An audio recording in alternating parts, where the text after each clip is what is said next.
கேள்வி பார்வையாளருக்கு வணக்கம். இன்றைய நேர்காணலில் நம்மோடு இணைந்திருப்பவர் வழக்கறிஞர் அகமது சாஹிப் அவர்கள். சார் வணக்கம் சார்.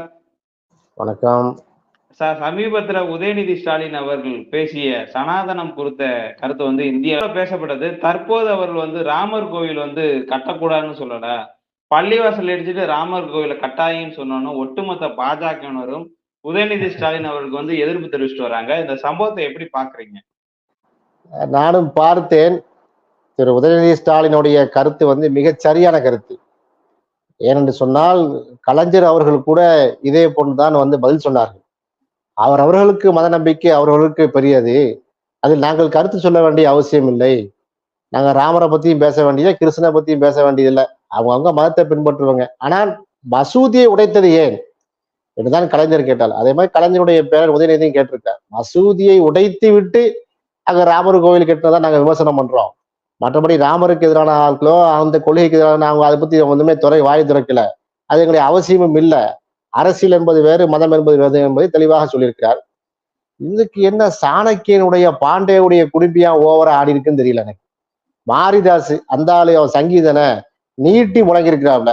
இந்த பேட்டியை என்ன செய்வோம், அந்த கோணத்துல அவர்கள் சொல்லக்கூடிய பொய் மூட்டைகளுக்கு நம்ம என்ன செய்வோம், பதில் கொடுக்கிற நம்ம அமைத்துக் கொள்வோம்.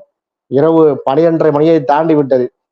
நீங்களும் தூங்காம முடிச்சிட்டு இருக்கீங்க, நம்மளும். காரணம் என்னன்னா சத்தியத்தை மக்களுக்கு அறிவிக்க வேண்டும். நாம திமுக காரங்க கிடையாது. நான் பேசக்கூடிய நானோ பேட்டு இருக்கக்கூடிய தோழரை திமுக கிடையாது. திமுக ஐடி கூட முடிச்சிருப்பாங்க, நமக்கு தெரியாது. காரணம் என்னன்னா 2024 வரைக்கும் நாங்க தூங்க மாட்டோம். அதுக்கு பிறகு நாங்க ஓய மாட்டோம், உறங்க மாட்டோம். நாங்க இவ்வளவு தூரம் மிட் நைட்ல கூட சரி இந்த கருத்தியில கொண்டு போய் சேர்க்கணும்னு அடிப்படையில என்ன செஞ்சுட்டு இருக்கிறோம், தியாகம் பண்ணி உட்கார்ந்து பேசி கொண்டிருக்கோம். இதுல வேற எந்த விதமான இல்ல. இப்ப நீங்க ஒரு கருத்து சொன்னீங்க, மாரிதாஸ் அவர்கள் பேசியிருக்காங்க, சாணக்கியா பேசியிருக்கு, ரங்கராஜ பாண்டிய பேசியிருக்காரு. அப்படி என்ன கருத்து பேசியிருக்காங்க அவங்க? அதாவது சம்பந்தம் இல்லாம இப்ப சாணக்கியா எடுத்துக்கிறீங்களேன், நம்ம ரங்கராஜ பாண்டே அவரு பீகார்காரரு. அவரு ஆர்ஜின போனா அவர் பீகாருக்கு தான் போக வேண்டும். சும்மா எதையாவது உளத்திட்டு இருக்காப்ல. இன்னைக்கு பாத்தீங்கன்னா இந்த சப்ஜெக்டை எடுத்துக்கிட்டு டாக்டர் செந்தில்குமார் எம்பி இருக்காரு இல்லையா, அவரை உதயநிதிக்கு எதிராக கொண்டு நிப்பாட்டு. டைட்டில் எப்படி போடுறாருன்னா, உதயநிதியை யாருக்கும் தெரியாது அப்படின்னு செந்தில்குமார் சொன்னது போன்று ஒரு என்ன செய்யறாரு, ஒரு உள்ளக்குள்ள ஒரு சாணக்கியத்தனம் நினைச்சிட்டாரு. இது ஒன்னா நம்பர் கூமுட்டத்தனம், அறிவு கட்டத்தனம் அப்படிங்கிறத மக்கள் புரிஞ்சுக்கிடுவாங்க. ஒரு திமுகவுடைய எம்பி எப்படி உதயநிதி ஸ்டாலினை விமர்சனம் பண்ணுவாரு? உதயநிதி யாருக்குமே தெரியாதுன்னு சொல்லுவாங்களா? உதயநிதியை தெரியாத ஆளே கிடையாது. வடநாட்டு வரைக்கும் தெரிஞ்சு போச்சு சனாதன மேட்டர்லயே சர்ச்சையாகி. இப்ப ராமர் கோயிலையும் நீங்க சர்ச்சையாக்குறீங்க. அப்ப இப்படிப்பட்ட கருத்தை எல்லாம் சொல்றாரு. அவர்கிட்ட போய் உதயநிதியை கேள்வி கேட்க போற இடத்துல பிடிஆர் பழனிவேல் தியாகராஜன், நம்ம முன்னாள் நிதியமைச்சர் இருக்காரு இல்லையா, அவர் 30,000 கோடியை பத்தி பேசினாரு. அவர் வாய்ஸ் கிளிப் உண்மையா பொய்யா, ஒரிஜினலா இதாங்க, இதெல்லாம் ஒரு கேள்வியா? உதயநிதி பாபர் மசூதியை பத்தி பேசினா பாபர் மசூதியை பத்தி கேளு, ராமர் கோயிலை பத்தி பேசினா ராமர் கோயிலை பத்தி துணிச்சுல கேள்வி கேட்க வேண்டியதுன்னு. அவர் என்ன சொல்லிவிட்டாருன்னா, அதுல ஒரு சப்ஜெக்டே கிடையாது, நாங்க அதை ஒரு பொருட்டாவே கருதல, நாங்க சிரிச்சுக்கிட்டு கடந்து செல்லக்கூடிய சப்ஜெக்ட், இதெல்லாம் ஒரு கேள்வியா கேட்கலன்றாரு. இந்த அளவுக்கு அங்க அசிங்கப்பட்டிருக்கிறார் சாணக்கியர். 15 வயசுல திருமணம், 15 வயசுல யாரு திருமணம் பண்ணா? சனாதன தர்மத்தை பத்தி உதயநிதி ஸ்டாலின் விமர்சனம் பண்றாரு. சிறு குழந்தையோ யாரு திருமணம் பண்ணான்னு கேட்கிறாரு. கொஞ்சமாவது வெக்கம் இருக்கான்னு நினைவு தெரியல. கூகுள்ல போய் தட்டி பார்த்தா குழந்தை திருமணம்னு பார்த்தா எவ்வளவு அவால்கள் பண்ணிருக்காங்க, மறைக்காமையும் எவ்வளவு சர்ச்சைக்குரிய வீடியோக்கள் எல்லாம் இருக்கிறது. குழந்தை திருமணம் செய்யக்கூடாது சட்டமே இருக்கா இல்லையா? அப்ப எதுக்கு இந்த சட்டம்? போக்சோ சட்டத்தின் கீழ் கைது செய்யறாங்களா? எதுக்கு பண்றாங்கன்னு. அப்ப எதையுமே ஒரு ப்ரிப்பரேஷனும் இல்லை. ஏதோ ஒரு திமுக எம்பியை கேவலப்படுத்தணும், உதயநிதி ஸ்டாலினை கேவலப்படுத்தணும், அமைச்சரை கேவலப்படுத்தணும் அடிப்படையில அவர் தன் குடும்பியை வழக்கம் போல வெளியே காட்டிருக்காரு. அவ்வளவுதான். மற்றபடி அவருடைய பேச்சுல ஒரு ஒரு ஒரு உப்பும் இல்லை, சப்பும் இல்லை. மாரிதாஸ் வழக்கம் போல ஜம்பம் அடித்திருக்கிறாரு.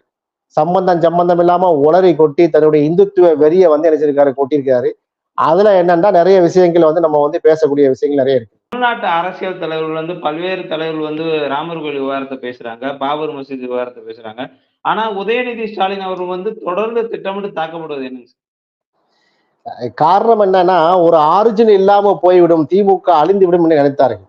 அதிமுகவை ஜெயலலிதா அம்மையார் அவங்க இறப்புக்கு பிறகு 2-3 துண்டாக பிரிந்து விட்டது. அது போன்ற வாய்ப்பு திமுக இல்ல. கலைஞருக்கு அப்புறம் ஸ்டாலின் வந்தாப்புல, ஸ்டாலினுக்கு அப்புறம் உதயநிதி ஸ்டாலினை முன்னிலைப்படுத்துறாங்க. அப்ப இன்னும் தங்களுடைய திட்டத்தை செயல்படுத்த வேண்டும் என்று சொன்னால் ரொம்ப தடைக்கலுக்காக இருப்பது வந்துட்டு திரு உதயநிதி ஸ்டாலின். அதுக்காகத்தான் அவர் வந்து டார்கெட் செய்யப்படுகிறார். இன்னும் சொல்ல போனார், ராசா எம்பி அவரு சனாதனத்தையும் வர்ணாசிரமத்தையும் போடு போடும் போட்டு கொளுத்தி இருக்கிறாரு. எங்க பார்லிமெண்ட் உள்ளே பேசுறாரு. எழுச்சி தர்மத்தோல் திருமாவளவர் அவரு பாத்தீங்கன்னா சன்னஞ்சன்னமா பிரிக்கிறாரு. சனாதன கருத்துல வந்து பாட்பாட்டா பிரிச்சு பறக்க விட்டுட்டு இருக்காரு. அப்ப அதையெல்லாம் வந்து அப்பமெல்லாம் கோபம் வராத அந்த சங்கி மங்கிகளுக்கு வந்து உதயநிதி ஸ்டாலின் ஏதாவது பேசினா மட்டும், அது குறைஞ்ச அளவு பேசினால வந்து அவங்களுக்கு வந்து குத்துது குறையுதுன்னு சொன்னா இதுதான் காரணம். திமுகவுக்கு வந்து அடுத்த ஜெனரேஷன் வந்து விட்டது, அடுத்த இன்னும் ஒரு 40 வருஷத்துக்கு ஒண்ணும் செய்ய முடியாம இருக்குது திமுகவேங்கிற ஒரு காழ்ப்புணர்ச்சியில தான் பேசுகிறார்கள். மற்றபடி ஏதோ ஜம்பம் எடுத்தமா இந்த மாரிதாஸ் எல்லாம் பேசுறான் இல்லையா, என்னமோ முஸ்லீம்கள் எல்லாம் விட்டு கொடுத்தோமா நாங்கெல்லாம் மறந்தோமா, நஞ்சை விதைக்கிறாராம். அதாவது பாபர் மசூதியை உடைத்து விட்டு ராமர் கோயிலை ஏன் கட்டினீர்கள் என்று உதயநிதி ஸ்டாலின் கேட்டது வந்து நஞ்சை விதைக்கிறதாம். 2 சமூகத்திற்கு இடையில இந்துக்களுக்கு முஸ்லிம்களுக்கு கலவரத்தை உண்டு பண்றதாம். எப்படிப்பட்ட வார்த்தையை அவர் பயன்படுத்தாம பாருங்க, கலவரத்தை உண்டு பார்த்தா கூட தமிழ்நாட்டுல பெரும்பான்மையான மக்கள் யாருமே ராமரை கும்பிட மாட்டாங்க. இங்க தெரிஞ்சதுல கருப்புசாமி, ராவத்தட்டி, முனியாண்டி இந்த மாதிரியான நாடக வழிபாடுதான் இருக்கு. அப்படி இருக்கும்போது என்னத்த இந்துக்கள் மனதை புண்படுத்திட்டு சொல்றாரு? நாம அதைத்தானே கேட்கிறோம். முதல்ல ராமர் கடவுளா என்னன்னு சொல்லுங்க. கடவுள் என்று சொன்னால் எப்படி ராம ஜென்ம பூமியில பிறந்தார், அயோத்தியில எப்படி பிறந்தார் நம்ம கேள்வி கேட்கிறோம். நான் மாரிதாஸ் அந்த முட்டாளிக்கே நம்ம கேட்கிறோம். நான் இப்பெல்லாம் நான் விமர்சனம் பண்றது கிடையாது, ஏன்னா முட்டாள்தனமா அவர் பேசுறாரு. முஸ்லிம்கள் எல்லாம் விட்டு கொடுத்தாங்கன்னா பாபர் வந்து ராமர் கோயிலை உடைத்து பாபர் மசூதியை கட்டினாரு. அது ஆர்கியாலஜி சர்வே ஆஃப் இந்தியா வந்து ப்ரூவ் பண்ணிட்டாரு. எங்க ப்ரூவ் பண்ணிருக்கு? சும்மா வந்து யூடியூப்ல பேசுறதுலாம் வந்து நீ பேசினா ப்ரூஃப் ஆயிருமா? அப்ப வார்த்தையை அளந்து பேச வேண்டும். ஏன்னா இஸ்லாமியில் விட்டு கொடுத்தாங்களாம். ஏதோ சட்டத்துக்கு கட்டுப்படுவான்ற அடிப்படையில் சுப்ரீம் கோர்ட் தீர்ப்பேன் அடிப்படையில் கட்டுப்பட்டு உட்கார்ந்து இருக்கிறோம். பாபர் மசூதி கெட்டப்பட வேண்டும், கெட்டப்படும் என்பதுதான் இஸ்லாமியர் மட்டுமில்ல ஒட்டுமொத்த இந்தியர்களுடைய ஜனநாயகத்தை விரும்பக்கூடிய அத்தனை இந்தியர்களுடைய ஒட்டுமொத்தமான முடிவு. இன்றைக்கு நீங்க ஆட்சியில இருக்கிறீங்க, என்ன செய்றீங்க, பவர்ல இருக்கீங்கன்னு பண்ணிக்கிட்டு இருக்கீங்க. காலச்சக்கரம் சுழலும், காலச்சக்கரம் மாறும். அங்கே வந்து காங்கிரஸ்ல இருந்த பிரதமர் நரசிம்மராவ் வந்து அன்னைக்கு வந்து உடைத்தன. டிசம்பர் 6ஆம் தேதி உடைக்கிறாங்க 1992. டிசம்பர் 7ஆம் தேதியும் 23ஆம் தேதி வாக்குறுதி கொடுக்கிறார் நாட்டு மக்களுக்கு பிரதமராக இருந்து. நிச்சயமாக உடைக்கப்பட்ட பாபர் மசூதி மீண்டும் கட்டி தரப்படும் அதே இடத்தில் என்று சொன்னார். அந்த வாக்குறுதி இன்னுமே நிறைவேற்றப்படவில்லை. இஸ்லாமியருடைய கருத்து என்னன்னா பாபர் மசூதி கட்டி தரணும் அந்த இடத்துல. என்ன செய்ய, ரஞ்சன் கோகாய் வந்து உங்க ஆளா இருந்திருக்காரு. அவருக்கு பிஜேபில இருந்து எம்பிங்கிற எலும்பு துண்டை போட்டு நீங்க வந்து தீர்ப்பை வாங்கியிருக்கீங்க. இதான் எங்களுடைய கருத்தாக இருக்கிறது. நாட்டு சட்டத்துக்கு கட்டுப்பட வேண்டும். கான்ஸ்டிடியூஷன் ஆஃப் இந்தியா கட்டுப்பட்ட இந்தியாவுடைய குடிமகன் என்ற அடிப்படையில் இஸ்லாமியர்களும் இந்த ஜனநாயகத்தை விரும்பக்கூடிய பெரியாரிஸ்டுகளும் அம்பேத்கரிஸ்டுகளும் அந்த பாபர் மசூதியை உடைத்ததை எடுத்த பெருமளவுக்கு உள்ள இந்தியர்களும் இன்னும் இந்துக்களும் வாய் மூடி மௌனியாக இருக்கும். காரணம் சட்டத்தை கட்டுப்படணும் என்று. மற்றபடி சும்மா விட்டு கொடுத்துட்டுலாம் இல்லை. மாரிதாஸ் தெளிவாக புரிந்து கொள்ள வேண்டும். ராமர் வந்து கடவுள் என்று சொன்னால் எப்படி பிறந்திருப்பார்? இல்ல ராமர் வந்து அவதாரம், அவர் வந்து மனித அவதாரத்துல பிறந்தார் என்று சொன்னால் டேட் ஆஃப் பர்த் என்ன, அது சொல்லுங்க நீங்க. ராமர் அந்த இடத்துலதான் பிறந்தாரு, சரை நதிக்கரையில தான் பிறந்தாரு, அந்த அயோத்தியில தான் பிறந்தாருன்னா அந்த அயோத்தி ராமர்னு சொல்லக்கூடிய ராமாயணத்துல வரக்கூடிய வால்மீகி ராமாயணத்திலும் கம்ப ராமாயணத்துல வரக்கூடிய அந்த அயோத்தி ஆப்கானிஸ்தான்ல இருக்குங்கிறாங்க, ஒரு ஆளுக்கு நேபாள இருக்குங்கிறாங்க, பல அயோத்தி இருக்குங்கிறாங்க. இந்த இடத்தில் தான் பிறந்தாருங்கிறதுக்கு என்ன ஆதாரம் இருக்கு? சரி, அந்த இடத்தில் தான் பிறந்தாரு என்றா இது ஒரு வெக்கமா இல்லையா? ராமரு அந்த அயோத்தியில பிறந்தாரு, பாபர் மசூதியை உடைச்சிட்டீங்க. காசி மதுரால யாரு பிறந்தா? காசியுடைய பள்ளிவாசல்லையும் கிருஷ்ணர் பிறந்தாருங்கிறீங்க, மதுரா பள்ளிவாசல்ல வேற யாராவது விஷ்ணு பிறந்தாருங்கிறீங்க. என்ன இந்து கடவுள் எல்லாம் பள்ளிவாசல்ல தான் பிறப்பாங்களா? அப்படி உங்களுக்கு இது அசிங்கமா இல்லையா? அது என்னங்க இது? கடவுள்னு சொல்லி போட்டு அங்க பிறந்தாரு இங்க மனுஷன் பிறந்த மாதிரி பேசிட்டு இருக்காங்க. அப்ப மாரிதாஸ் இதுக்கு பதில் சொல்லட்டும். ராமர் கடவுளா மனிதரா முடிவு பண்ணுங்க. ராமர் கடவுள்னா பிறக்க வாய்ப்பு இல்லை. அவதாரம் என்று சொன்னாலும் மனித அவதாரம் எடுத்து வந்தாருன்னா அவர் தாய் தந்தைக்கு பிறந்தாருன்னா ராமருடைய தாய் தந்தை வணங்கிட்டு போங்க. ராமரே பெற்றிருக்காங்கல்ல, அவரை வணங்கிட்டு போங்க. ராமருக்கு பெரிய கடவுள் இல்ல அவங்க. ராமருங்கிற கடவுளையே பெற்ற தாய் வந்து பெரிய கடவுள், அவருக்கு கோவில் கட்டுங்க. அப்போ என்ன முட்டாள்தனமான பேச்சா இருக்கு? அப்ப நீங்க முட்டாள்தனமா பேசும்போது நாங்க கேள்வி கேட்க வேண்டிய நிலைமையில இருக்கமா இல்லையா? டேட்டா பர்த் நான் சொல்லுங்க, ராமர் எப்ப பிறந்தாரு அது சொல்லுங்க பார்ப்போம். அது என்னமா ஆர்கியாலஜிக்கல் சர்வே ஆஃப் இந்தியா இது பண்ணச்சான், அஸ்திவாரத்தை தோண்டி பார்த்தாங்க. எங்க தோண்டி பார்த்தாங்க? தோண்டி பார்த்துட்டு ஒண்ணும் இல்லைன்னாங்க. பாபர் வந்து சரி பாபர் உடைத்தான்னு வச்சுக்கிறோம், ஒரு பேச்சுக்காக சொல்லுவோம். 15ஆம் நூற்றாண்டுல 450 வருஷ காலமா அந்த பள்ளிவாசல் இருக்கிறது. ஒரு கோயில் இருந்து உடைத்து பள்ளிவாசல் கட்டக்கூடாதுங்க. இன்னும் ஒரு வழிபாட்டு தளத்துல போய் நாங்க இஸ்லாமிக்கு தொழக்கூடாதுங்க. இதுக்கு சிறந்த எடுத்துக்காட்டு வந்து வரலாறுல இருக்குது. பைத்துல் முகத்தஸ் சொல்லக்கூடிய இங்க இருக்க பலஸ்தீனுடைய பள்ளிவாசலை வந்து இஸ்லாமிய கவர்மெண்ட் அங்க அமைகிறது, இங்க இஸ்ரேல்ல பலஸ்தீன்ல. அப்போ உமர், இரண்டாவது கலீஃபா உமர் என்று சொல்லக்கூடிய உமர் அலி அல்லாஹ்னு சொல்லுவோம், அவர் போய் சாவியை வாங்கும்போது என்ன பண்றாங்க, அவர் கிறிஸ்துவ தேவாலயத்தை தொழ சொல்றாங்க. தொழுகைக்கான நேரம் வந்து விட்டது. உடனடியாக என்னமோ சொல்றாங்க, நபியெல்லாம் எது கட்டுத்தரல, நீங்க கிறிஸ்துவ தேவாலயமா இருக்கு, நான் அங்க தொழுதான்னு சொன்னா நாளைக்கு என்ன செய்வாங்க, இவங்க கலிஃபா தொழுத இடம்னு சொல்லி யாரும் வந்துடக்கூடாது, நாங்க தொழ மாட்டோம், எங்களுக்குன்னு வேற இடத்த தாங்க, வேற இடத்த சமவெளி ஏதாவது ஒரு சுத்தமான பூமியை தொழுது போறோம்னு சொல்லி இந்த அளவுக்கு பக்குவமான நடக்க சொல்ற மார்க்கம் இஸ்லாமியமா இருக்கு. பாபர் வந்து எப்படி ஒரு கோயிலை உடச்சிட்டு கட்டு பள்ளிவாச கட்டுவாரு, அப்படி கட்டு இருந்தா நாங்க தொழவே கூடாது. ஒரு கோயிலுங்கிற வழிபாட்டு தளத்துல நாங்க உடைச்சிட்டு பள்ளிவாச கட்டக்கூடாதுங்க நாங்க. அப்ப இந்த ஒரு பேசிக் நாலேஜ் இல்லாத ஆளா பாபரு. சரி, பாபர் உடைச்சாருன்னு சொல்றாங்களே, தன்னுடைய மகன் ஹுமாயூனுக்கு கடிதம் எழுதுறாரு தெரியுமா? பாபர் நாமான்னு இன்னும் அருங்காட்சியகத்துல இருக்கு, ரெட் ஃபோர்ட்ல போய் பாருங்க. டெல்லி அருங்காட்சியகத்துல வைத்திருக்கிறாங்க. என்ன சொல்றாரு, என் அருமை மகனே ஹுமாயூனே, இங்க வந்து இந்துக்கள் வந்து பெரும்பான்மையாக வாழ்கிறார்கள் இந்திய நாட்டுல. நாம வந்து குர்பானி கொடுப்போம் இல்லையா, ஆடு மாடு ஒட்டகத்தை வந்து என்ன செய்வோம், பக்ரீத் பெருநாள் அன்னைக்கு குர்பானி கொடுப்போம்.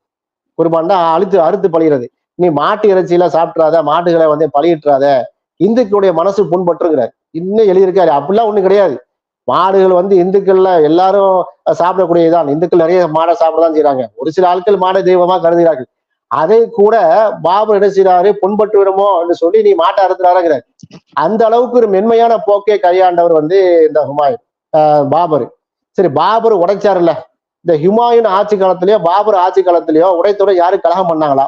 இந்துக்கள் தானே மெஜாரிட்டியா வாழ்ந்திருக்கிறாங்க. அப்ப பாபர் உடைத்தார் என்று சொன்னால், அந்த ராமர் கோயிலை உடைத்தார் என்று சொன்னால் பாபருக்கு எதிராக ஏதோ கிளர்ச்சி நடந்துச்சா? வரலாற்றுல பதிவு இருக்கா? ஒரு பதிவும் இல்லையே. சரி, ஹுமாயூன் ஆட்சி காலத்தையாவது அந்த மாதிரி எல்லாம் எங்க கோயிலை உடைச்சு போட்டீங்க, உங்க அப்பா உடைச்சு போட்டாரு, உங்க தந்தையார் உடைத்து விட்டாரு, எங்களுக்கு கெட்டுத்தாங்களே யாராவது கேட்டாங்களா? எந்த வரலாற்று குறிப்பும் இல்லையே. அப்ப இது ஒன்னும் ஃபுல்லா பக்கா ஃப்ராடு. சரி, அவருடைய ஹுமாயூனுடைய மகன் அக்பர் இருக்காரு பாருங்க, அக்பர் த கிரேட்மாங்க. அக்பர் யாரு? முழுக்க வந்து பாத்தீங்கன்னா இஸ்லாத்தை விட்டு வெளியே போனவர். அவர் தீனே இலாஹிங்கிற ஒரு மதத்தை உருவாக்கியவர். எல்லாம் சமம் தான், இஸ்லாமும் இந்து மதம் எல்லாம் சமங்கிற மதத்தை உருவாக்கி, அதான் அக்பர் த கிரேட்னு சொல்றாங்க. அப்ப அக்பரை கட்டி கொடுத்துருப்பாரு. அக்பர் காலத்துல ஏதோ கோரிக்கை வந்துச்சா?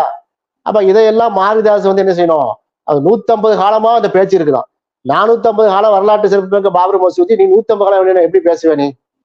அப்ப இது வந்து திட்டவட்டமாக 1948 இருந்து இந்த சங்கி மங்கிகள் செய்த ஒரு பிளானு. இதை ஒரு அரசியல் சூழ்ச்சியை ஏற்படுத்தி தன்னை கட்சியை வளர்த்தாங்க. இந்து போலரைசேஷனுக்காக பயன்படுத்துறாங்க. இதுதான் வரலாற்று உண்மை.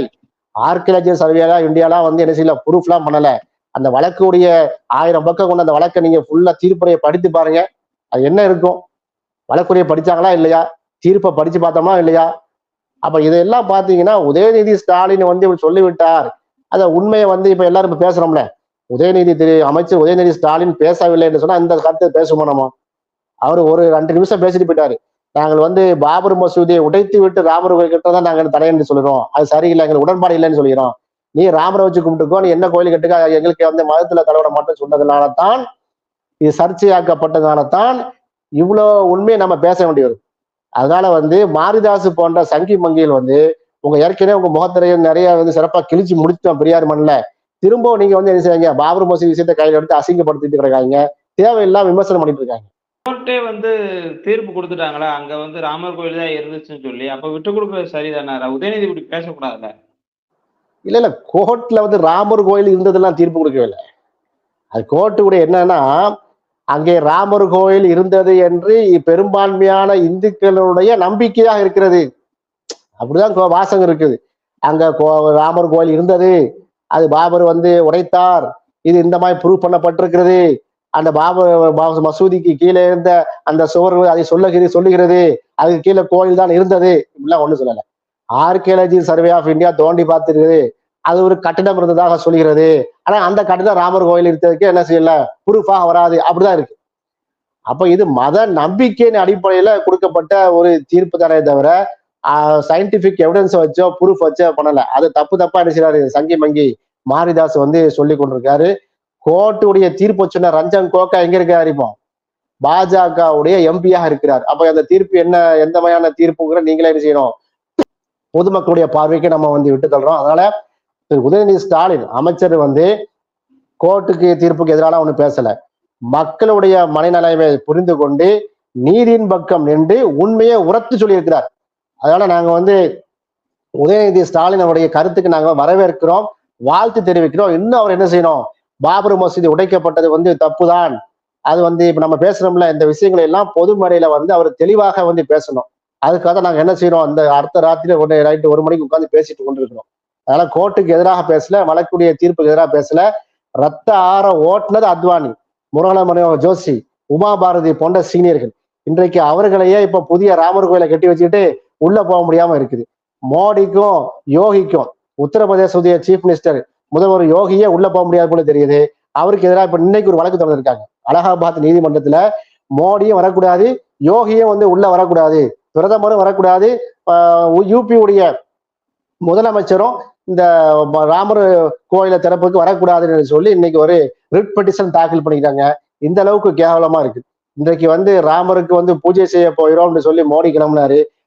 நம்ம அகல் விளக்குலாம் இவங்க கைத்தட்டுங்க வச்சுடுங்க வழக்கமா சொல்லுவாங்க இல்லையா கொரோனா பீரியட்ல, அது மாதிரி சொன்னாரு.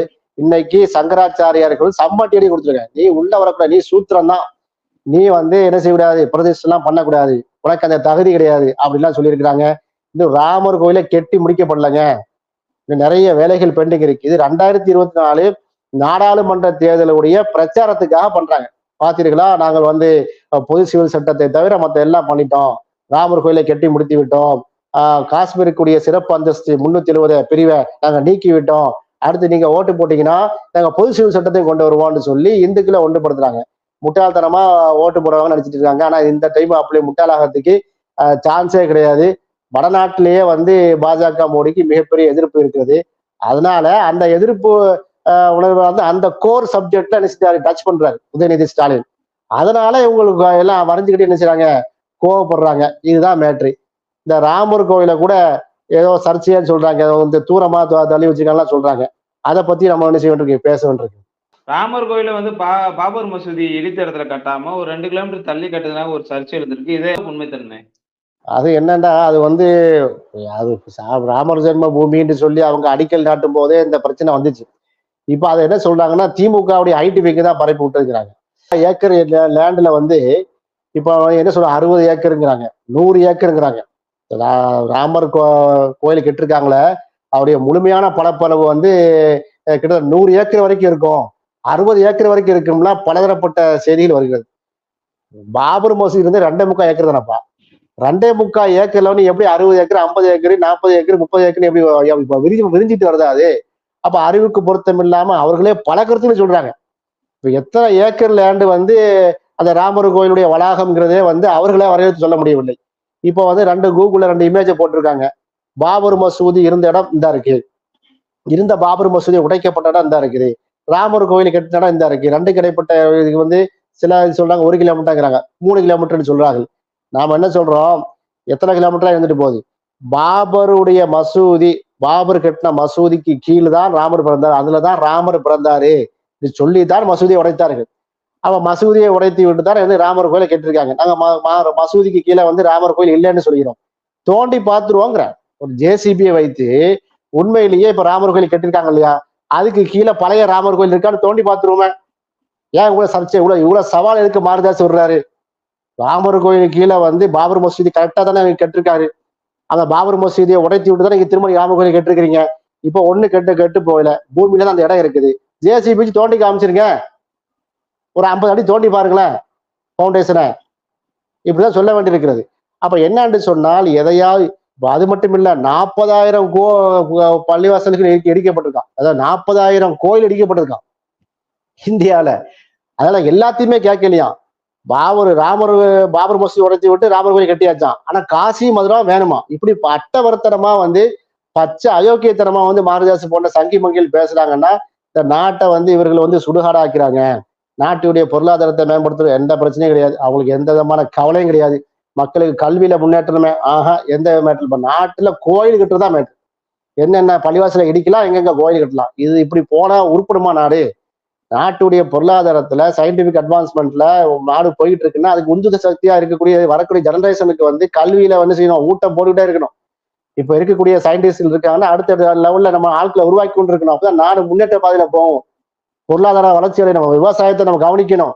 அப்ப இது எல்லாமே இருக்கிறது. இதெல்லாம் தூக்கி போட்டுட்டு கோயில் கட்டுறதுதான் நீ ஒரு சமூகம் நிக்குதுன்னு தான், ஒரு கட்சி இருக்கிறது, ஒரு அரசாங்கம் இருக்குன்னா நாட்டை எந்த இடத்துக்கு கொண்டு போய் சீரழிக்கிறாங்க என்பதை வந்து தெளிவாக இந்த பேட்டியின் வாயிலாக மக்கள் புரிந்து கொள்ள வேண்டும். அதனால திரு உதயநிதி ஸ்டாலின் அவர்கள் சொன்னதை நாம வழிமொழிகிறோம், பாராட்டுகிறோம்.